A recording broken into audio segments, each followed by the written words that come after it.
the one financial habit that fixes most mistakes. We have explored the traps, the seductive pull of lifestyle inflation, the stagnant safety of the savings account, the numbing fog of emotional spending, and the silent drain of the subscription economy. But understanding a problem is not the same as solving it. For the high achiever, information is rarely the bottleneck, execution is. We know what to do, yet we find ourselves drifting. We need a system that overrides our impulses, a single, foundational habit that acts as a gravitational force, pulling every other financial decision into alignment. That habit is the systematic pay-yourself-first protocol. Most people, even those with high intelligence, treat saving and investing as a residual activity. They receive their income, they satisfy their bills, they fund their lifestyle, and then, if there is anything left over, they save. This is a strategy built on hope, and hope is not a financial plan. It forces you to rely on willpower every single month. It turns every purchase into a moral debate. It leaves your future to fight for the scraps of your present. The elite mind reverses this equation. The moment income hits your account, a predetermined, significant percentage is automatically diverted into an investment vehicle before you ever have the chance to touch it, see it, or feel it. You don't decide to invest this month. The system decides for you. You are not saving what is left after spending, you are spending what is left after investing. This single shift in architecture solves almost every mistake we've discussed.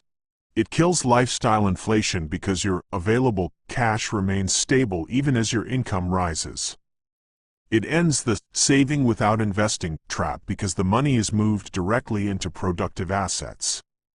It curtails emotional spending because the play money is capped.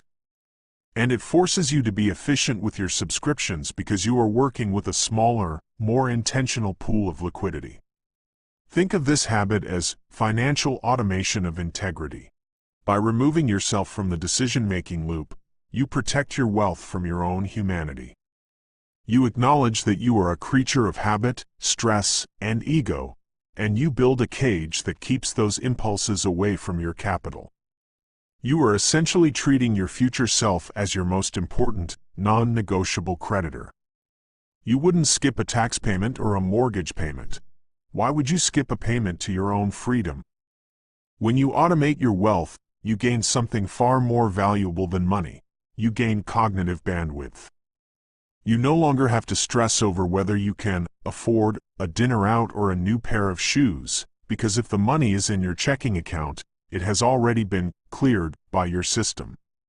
The guilt is gone. The friction is removed.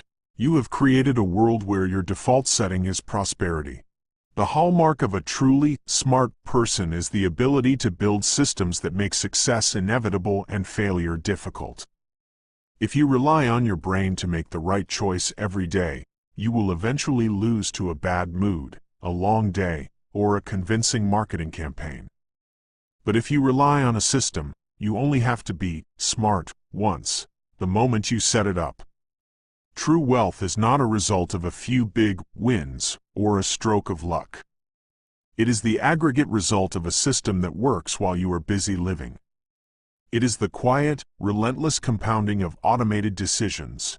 The series of mistakes we've covered are common, but they are not mandatory. You have the intellect to earn and the discipline to strive. Now, give yourself the system to endure. Stop negotiating with your future. Automate your excellence. Because the ultimate smart move isn't finding a way to manage your mistakes. It's building a life where those mistakes no longer have the power to stop you.